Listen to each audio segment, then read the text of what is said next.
Last వీడియోకి continuation video అండి. ఆంధ్రప్రదేశ్లో వన్ ఆఫ్ ద విజిటింగ్ ప్లేస్గా అలానే విజిటింగ్ క్షేత్రంగా కూడా చెప్పచ్చు. దీని క్షేత్రం పేరే పట్టిసీమ అండి. ఫైనల్గా అయితే మేము టెంపుల్కి అయితే రీచ్ అయిపోయాము.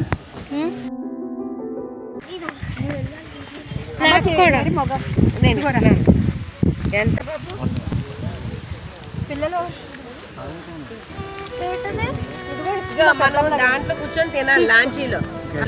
అర్థమైందా? ఇప్పుడు ఎవరు ఓపెన్ చేయకండి.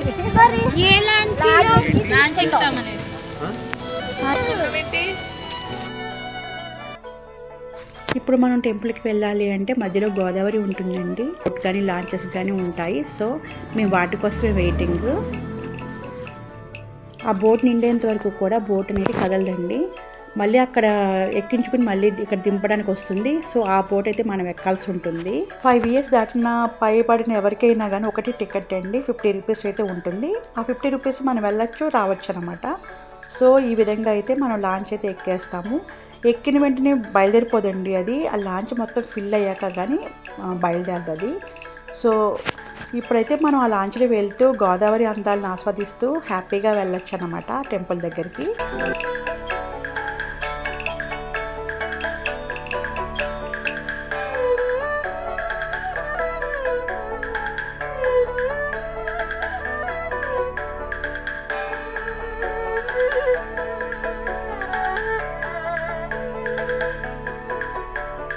ఇప్పుడైతే మనం లాంచ్ దిగిపోయామండి. ఇక్కడంతా కూడా చాలా దూరం వరకు కూడా ఇసుక ఉంటుంది. ఇసుకలో నుంచి మనం టెంపుల్ వరకు నడవాల్సి ఉంటుంది.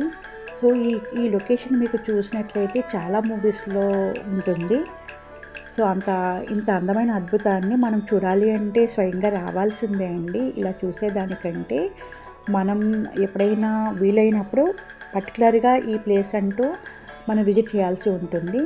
సో ఇసుకలో నుంచి అయితే మనం బయలుదేరిపోతున్నాము. అసలు ఈ క్షేత్రం విశిష్టత ఏమిటి అనేది నాకు తెలిసినంత వరకు డీటెయిల్గా చెప్పాలనుకుంటున్నాను. ఈ క్షేత్రానికి పట్టిసీమ అని ఎందుకు వచ్చింది? పూర్వం దక్ష ప్రజాపతి యజ్ఞం చేసుకోవాలనుకున్నాడంట. ఆ యజ్ఞానికి సంబంధించి అందరినీ కూడా ఆహ్వానించుకున్నారంట. కూతుర్ని అల్లుడిని కూడా ఆహ్వానించలేదు. అంటే దేవుని అండ్ శివుణ్ణి ఆహ్వానించలేదంట. అలా పిలవకుండా ఉండటం శివునికి చాలా అవమానకరంగా అనిపిస్తూ ఉంటుంది. అయితే సతీదేవి మాత్రం ఎవరైనా పుట్టింటికి వెళ్లకుండా ఉండలేరు కదా, సరే నేను వెళ్ళి వస్తానని చెప్పి సతీదేవి ఒక్కటి తన పుట్టింటికి వెళ్ళిందంటే యజ్ఞం దగ్గరికి. కానీ అక్కడ దక్ష ప్రజాపతి శివుని పట్ల కొంచెం భాషలాడటంతో సతీదేవికి కోపం వచ్చిందంట. అక్కడ కోపం వచ్చి తను తిరిగి మళ్ళీ శివుని దగ్గరికి వెళ్ళలేక శరీరాన్ని తన అగ్నికి ఆహుతి చేసుకుందంట. ఇది తెలుసుకున్న శివుడు ఉగ్రుడైన జటాజుటంతో వీరభద్రుని సృష్టించి దక్షుడి తల నరకమని చెప్పి ఆజ్ఞాపిస్తాడంట. అంటే పొడవైన వంకి కత్తి, అంటే వంగి ఉంటుంది కదా కత్తి, ఆ కత్తిని ఇచ్చి దక్షుని తల నరకమని చెప్పి ఇస్తాడంట వీరభద్రుని స్వామికి. ఆ కత్తితో దక్షుని తల నరికి దానిని ఇదే గోదావరిలో కడిగాడంట. ఈ కారణంగానే ఈ ప్రాంతాన్ని పట్టసమని అంటారంట. రాను దాన్నే పట్టసమ అన్నది పట్టిసీమగా మారిందంట.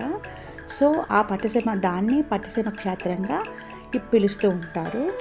దక్షుణ్ణి తల నరికినా కానీ వీరభద్రుని స్వామికి ఆవేశం చల్లారలేదంట. ఆవేశం చల్లారక ఆయన దేవకోట పర్వతం పైన నాట్యం చేస్తుండగానే ఆ సమయంలో ఆయన త్రిశూలం నేలకు గుచ్చుకోవడంతో ఆ గుండం నుంచి ఆ త్రిశూలం గుచ్చుకోగానే మంట రేగుతుందంట. ఆ మంటల్లో నుంచి భద్రకాళి ఆవిర్భవించిందంట.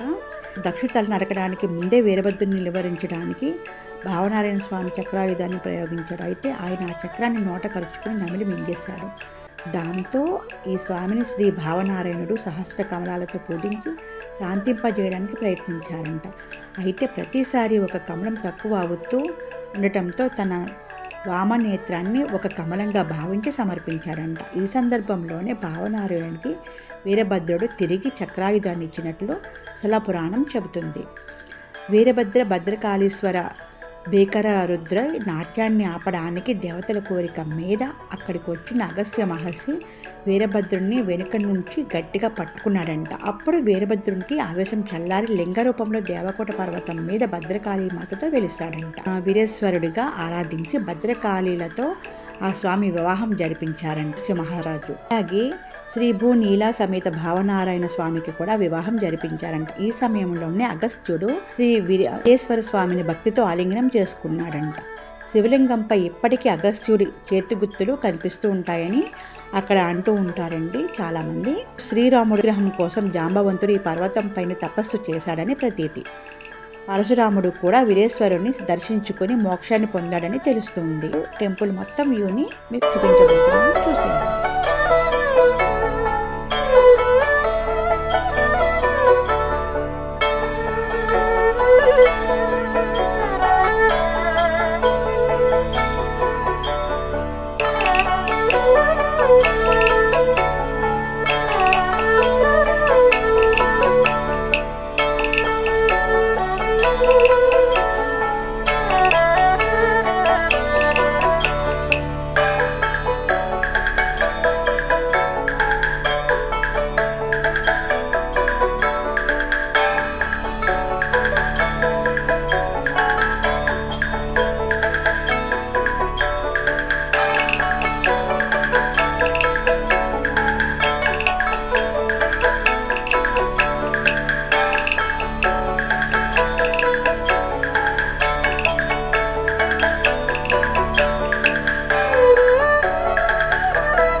చిన్నపిల్లలు చూస్తారని చెప్తున్నారు మీరు.